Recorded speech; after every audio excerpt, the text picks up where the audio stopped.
So good morning, Daktari. Good morning. So nice to see you, Christine. Nice to see you too. We are here at Bloom Trichology, and we just wanted to ask you a few questions so people can get to know what you do and why it's important what you do, and most importantly, how you can help people, which is your specialty.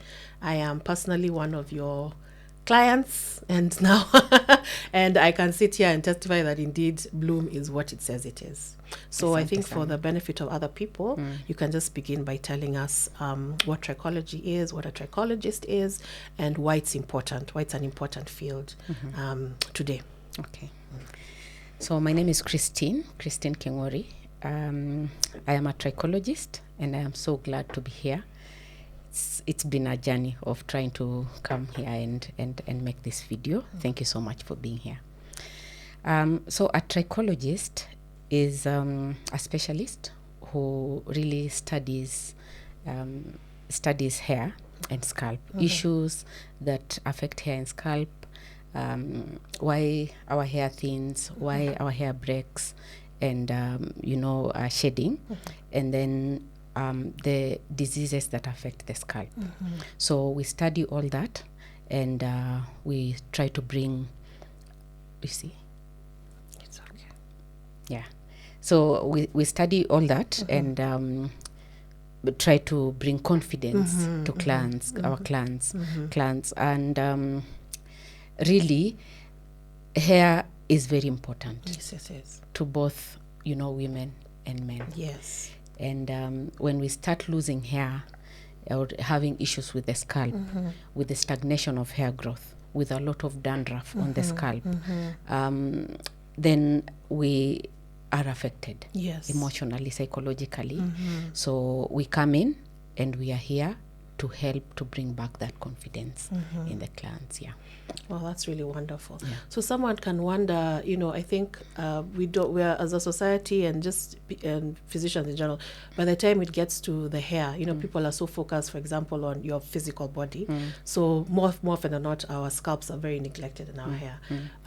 So as you've said, it actually affects us emotionally. So could you talk a bit more about the kind of things that contribute to hair problems, like you've said, the thinning, the loss? Tell us a bit more about that. Okay. So there are several causes. Okay. Some are self-inflicted, and others really like side effects. Yes. Okay. The side effects of a problem. Yes. Okay. Or sometimes it is just genetic. Like, for example, female pattern thinning. Okay. Where we start, in men we call it balding, where we start thinning at in the temple areas, at the top, the crown, and then eventually we have that patterned hair loss. Yes. That is genetic hair loss, and we call it androgenetic thinning. Okay. And then there's the type of hair loss that is called alopecia areata, which is caused by stress, and or even you've been sick and you've been taking medications. So and then you lose hair in patches. Okay, so you can have one patch or several patches, and then they keep growing, and then if you're not taking good care, if you don't go to a trichologist for help, then you end up losing all your hair. Okay, and then there are some that we go for, e.g., braiding and tractional alopecia, where we go for braiding, and then you see I have braids. Yes. Okay. Yes. But braids, you can do them, but you have to make sure that we are not pulling, and when we are styling, we are not pulling those braids like too tight. Okay. Yeah. Okay. So when we go, so the braids in and of themselves are not bad, and the styling is not bad. Yes. It's just the tightness. The tightness of whether the person who is braiding, the hairdresser, or ourselves when we are styling. When we're styling. Yeah. Okay. So if we keep pulling, then eventually we lose hair on the hairline, and that's called tractional alopecia. Okay. So some of them are self-inflicted, and others we have no control over. Okay. Yes. Okay. So now someone can ask you, between a trichologist and a dermatologist, I'm guessing for the hair, a trichologist is definitely the one who's more qualified to do this.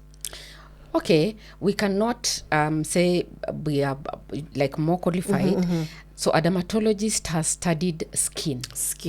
scalp is part of skin. Yes. Okay. And some people come in to our office and they have an issue that we cannot handle because it's really maybe an infection of the scalp, or maybe someone is losing hair because their hormones have a problem, or their iron levels have issues. So then we send them to the specific doctors to take care of the cause of the hair loss, and then they come back to us to grow hair. So for example, a dermatologist will deal with the infections of the scalp yes, that I can't treat. Yes. So because it's important that we really take care of the cause of hair loss. And then when you come back and the scalp is better, sorted, the doctor has given you medication and everything, then you come back here to us and then we give you treatment. Process. Okay. A gynecologist. So someone comes in and you look at their hair, kind of hair loss, and they are losing that hair because of their hormones. I am not in that place to treat the hormone. So a gynecologist will go take specific tests, give treatment, and then once the hormones are back balanced, and then we take care of the hair. So we work together. Yes, with the exactly. doctors. Work together.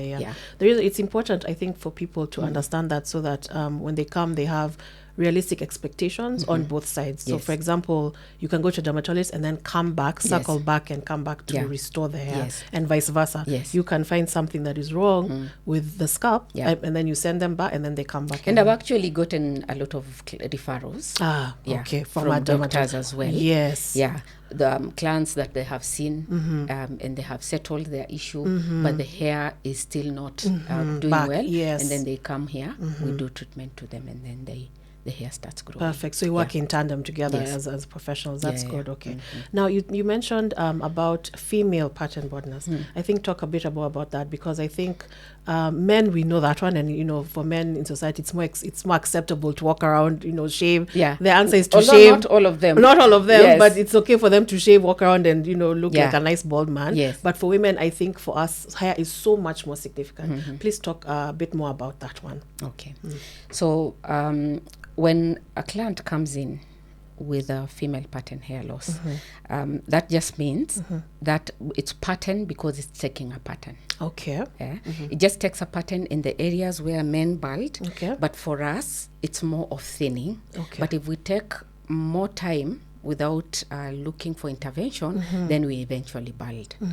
So what is happening is we all carry testosterone. And 2% of that hormone is converted into another hormone called DHT, which is a very good hormone. But because if you are genetically predisposed, then when the blood brings nutrients around here, then DHT kind of blocks the area where the hair receives nutrients and blocks that area, and so the root will start thinning. And eventually you start getting thin short hair. If we don't take care of it, then the root will continue degenerating, and then you lose hair eventually. Just like you, when you came in, you were thinning. But the important thing is to really come in early when you still have your roots in place. Like for example, 50% thinning, we really work on it to bring it back to 100%. So it is possible. It's very clear to say it's very possible. So when a client comes in, we really want to ask what is causing this hair loss, although we are seeing the pattern. And then we ask how much the root is affected, how much has it thinned. So if it has thinned 50%, 45%, then that's the time that we do what we did for you, PRP, where we draw a bit of blood, spin it, and then we go in with an injection and deposit in your dermis, and then the platelets burst, growth factors are released, and then the growth factors feed the root. And then after 4 months, 6 months, we see hair coming back. You can attest to that. Absolutely. Yes. But if the root is very much affected, some of the roots have died, and we look at that area and we're like, okay, you still have some roots, but even if I did a PRP, I'm not able to get the density that you had before. So then we say, let's try and see how much we can recover, and then in future we can talk about a transplant. A hair transplant. Okay. Which will help us get some roots from the back and fill into that area so that we get the density that we are looking for. Yeah. So the sooner, the better. The better. Yeah. So for you, it's not just enough for hair to grow back. You also want it to come back in volume. Yes. To bring back the vitality Yes. that it was. Yeah. Okay. Yeah. So now for women, as we all know, as we both know, we hide our hair a lot under weaves, like you said, braids, wigs. So what is it that women should look after? Because you said also early detection is key to full recovery. How would you advise women? Okay, yes, you may have your braids, you may have. So what should they in their hair care? Like you said, you can begin to notice baldness or some thinning. How do you recommend a woman who maybe 6 months out of the year has a protective hairstyle?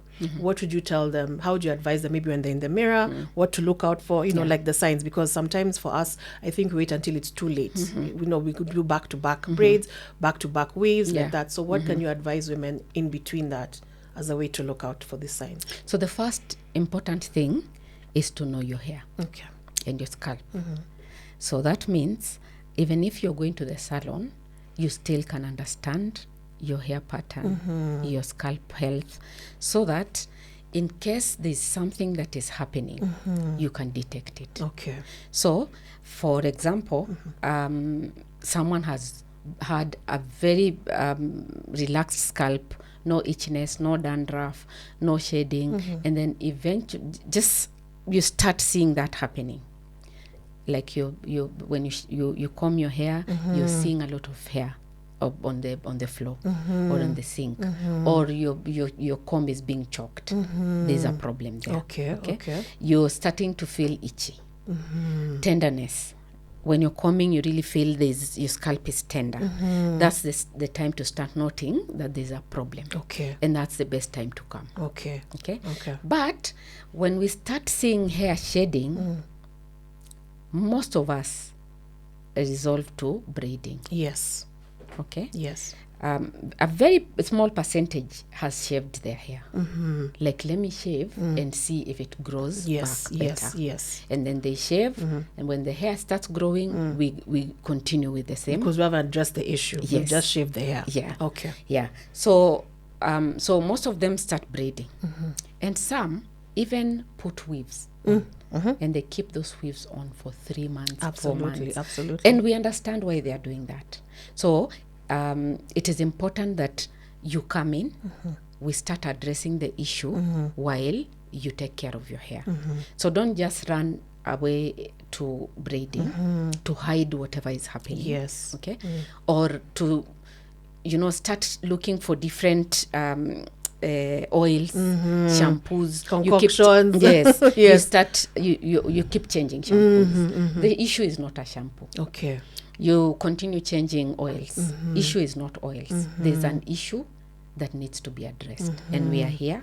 We can look into it and address that issue, and then you'll find that oil really never had an issue. Yes. Yeah. Yes. It's just the scalp that had a problem. We solve it. You go back to the oil, and your hair and scalp are happy to grow hair. Absolutely. I think like you said, I think when we see a problem, we tend to just rush into, let me just go on Google and find out. Yes. Now start mixing this. I know personally, when I went online the first time, I was being told onion, this and I that. know. And you just get overwhelmed. Yes. And after all, you get frustrated. And more often than not, those things interventions are very expensive, outrageous. So you end up wasting money and time. And by the time you come in, for some people, that precious time has been lost. Yes. That would have maybe lessened the impact of your intervention, isn't it? Okay, great. Yeah. Now, just to go back to the beginning, we talked about. I think it's so important also for our viewers to see how to address the real thing that loss of hair does actually affect us. Please talk a bit more about that, whether it's our mental health, whether it's our emotional health. Tell us a bit more about that and how someone can actively so that they can come to a trichologist. Tell them, you know what you're feeling is very normal. Just tell us more about that. And I've had clients come in and cried in the office. Yeah. Because they are emotionally I cried before I came to affected. the office. So. I know. Yes. Yes. I have seen clients who have come in and broken down and just cried. Emotionally. And they talk about I cannot even go to a salon. So they make their small matutas at home, and then they keep those matutas in for the longest time. Before they go back to the salon, that hair is, the matting, and combing is hard. So they end up like, shaving the hair. So as we said, the sooner the better, and there's always hope. There's always hope. You've really gone through that. Yes. When you came in and you asked me, Christine, I've just come for permission to shave my hair. Absolutely. Okay. Yes. Don't shave your hair. Don't go and hide your hair in weaves. Just come in. Let's look at it and let's solve that problem. And I normally say, whatever we do is not microwave solutions. Yes. You will never come in and I tell you, let me give you this treatment, and next week you'll be feeling better. 2 weeks you'll be fine. Yeah. I make sure that I prepare you. Yes. It's not microwave. It's a journey. And this journey, we work together. Yes. Work and walk together. How much, when you came in, I talked to you about taking care of your hair. Okay? Because you had this dreadlocks for a long time. You did not take very good care of it because growing up, you didn't think about washing your hair weekly, right? So we have to discuss and find out, how do you take care of your hair? It's part of the journey. Yes. Shampooing. How often? I remember I was so shocked. I was so shocked. And then you started enjoying taking care of your hair. I became my weekly self-care routine. Yes. I put it into my self-care, and I looked forward to it. Yeah. And I always talk about and give an example of men. Men actually wash their hair every day. Every day. Every time they get into the bathroom, right? Yes. And then at the end of the week, you see them going to the barber. Because their scalp is happy, their hair is always growing. For us, we keep those braids in without taking care of it, the scalp, and without moisturizing the hair while in braids. And even when we have chemicals, we don't want to wash until we go to the salon the next time. Yes. So you see, that can take a month, that can take 3 weeks, because you want to keep the before the nappy comes back, as we like to say. Yes. And especially when you have relaxers, if you don't wash your hair and moisturize it and deep condition, then we start seeing our hair break. And then when you start seeing your hair break, of course you're in stress. Okay? Because when we put relaxer or even color on hair, we compromise the moisture content of your hair. So that's why when you have a relaxer, your hairdresser will always say, I want you to come back in 2 weeks. In 2 weeks. Yeah. Yes. Why 2 weeks? Because we have to make sure that we are always moisturizing that hair, so that we don't start breaking the hair. Some of us put color, and then just we are just there. And this is the peroxide, I'm guessing, the very severe or any color. It does, any. Okay. Any. Even the ones that we just deposit on the strand. Okay. We still need to moisturize. If you don't, before you know it, even just 3 weeks, your hair will have broken. So we have to learn how to take care of, and that's a very important thing. And that's where I start. Before I even get out of the seat and start to examine your scalp and hair, I want to understand, how do you take care of your hair? I remember you asked me some questions also. And it's only when I went back, I was like, oh no, I really don't wash my hair that much at the beginning. Yes. Yes. Yeah, so that's where I start, and then we start working together. And I normally say, do your part, I do my part, and then in 6 months, 9 months, we are all smiling. Absolutely. Yeah. Absolutely. So that's how I take care of my clients. Okay.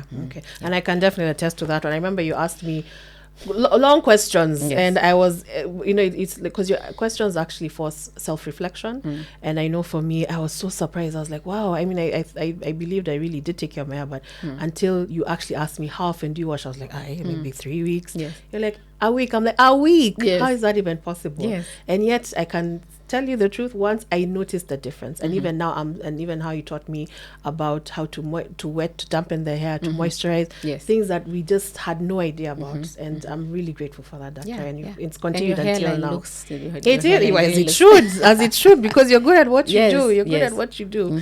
So now, now talking about the lessons that I learned from you, I would like us to talk a bit more about a lot of misconceptions we had, especially growing up, about how to treat our scalps. Because from what I'm hearing, a lot of what you're saying, scalp health is critical to health, to our hair health. Correct. It's the scalp. It's what we do to the scalp. So I know, for example, I can speak for all of us when I say, when we're growing up, the more nails someone uses when you're being washed, the better. The cleaner, the more rough, right? the cleaner the scalp, the more rough, the more unawambia uko nyuma, like that. Yeah. So tell us, I would like you to just break some misconceptions, some myths we've had, especially things that we need to unlearn as adults now, or even wherever it is in our journey. The lessons, the mistakes that we've made growing up, because I think when we're young, we have the beauty of youth to cover us, but then we begin paying the price for those mistakes, like the rough treatment of the scalp as we grow, as we age. So what can we do now? Or maybe a mom can tell her child, take care of her child when they go to the salon or to the barber. What can they do and stop now to prevent hair loss in the future, or the alopecia and all these other issues? Okay. To start with, the moment you start feeling like to tell your hairdresser to use nails to wash the scalp, that means there's a problem. Because you're feeling itchy. Yes, you're already feeling itchy. Yes, and I want that relief. Yes. So when you start feeling the itchiness, and they're washing, and you keep pointing to that area. Yes, like this area. This here. Come in. Let's look at why your scalp is feeling itchy. So that's already indicative of a problem. Of a problem. Okay. Yes. So when you go to a salon or you're washing at home, most of us are really doing it at home these days, is you wet your scalp first, and you use the right shampoo. What would you recommend? Not the brand, but what ingredients? What should someone look for? Should they look for vitamin E infused, or those herbs and spices, or or is it the less chemicals the better? Should you go for organic? You don't have to name the brand, but what should I always look for in a shampoo? I'll talk just about sulfate and sulfate freeze. Okay. Yes. Because all of us are doing sulfate freeze, which is not bad. But what is sulfate? There's been this myth that has gone around to say parabens and sulfates are cancerous and all that. And I say, for a shampoo, sulfate, I give an example of Omo, okay? Or a detergent. Okay.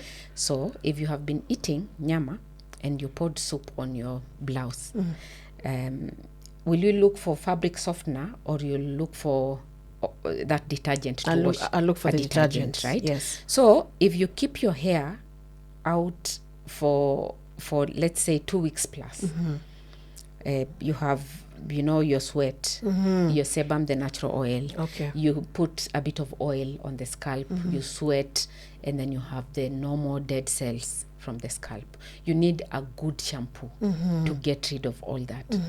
So if you go in with a mild shampoo to try and get rid of those, then you're not really helping. So get your sulfate shampoo, get on your scalp, and really wash the scalp to remove all the gunk from the scalp, and then you use your conditioner. Okay. And when we are washing, we are not using our nails. Okay. Yes. Okay. We are using the tips of our nails, of our fingers, to really go in and massage the scalp. Massage the scalp. And that will lift the ductile. Yeah, because we are using the sulfate shampoo. Okay. So you just go in and wash the scalp nicely to remove the dead cells, the sweat, the oils, everything. Rinse out. And how to know if your scalp is clean is that it will lather more.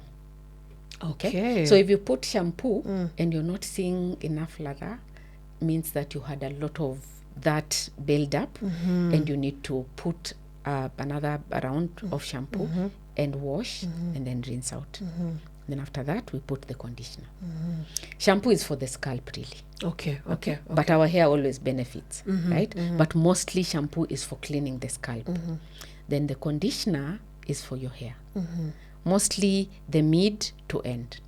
Why? Because we have the sebum that our body gives us. And that sebum comes out from the same follicle where your hair grows from. Yes. And comes nearly to the mid of your strand. Because our hair coils, sebum will never coil with your strand to the ends. Okay. So if you have long hair, then your mid to end is always dry. So that's why we say conditioner is for your hair, mostly your mid to ends. Of course, you will also take care of the, from the root to the mid. Yes. But mostly target your ends. Because the longer your strand is, the more the drier. Because that strand, at the end, has been with you for the longest. So you need to really take care of that. So you put the conditioner on and let it be there for about 3 to 5 minutes. Okay. Oh, it doesn't have to be such a long thing. So there's a difference between a conditioner and a deep conditioner. Okay. Yeah. Okay. So the deep conditioner, you leave it for some time. If you're in the salon, they wash and then put deep conditioner, and then they will put a shower cap and put you into a dryer. You're there for about 10 minutes for the conditioner to really infuse and get into your strand, into the cortex of the strand. Yes. And then they rinse out. At home, sometimes we do the deep conditioning at home. Then we need to leave it for a better, maybe about an hour.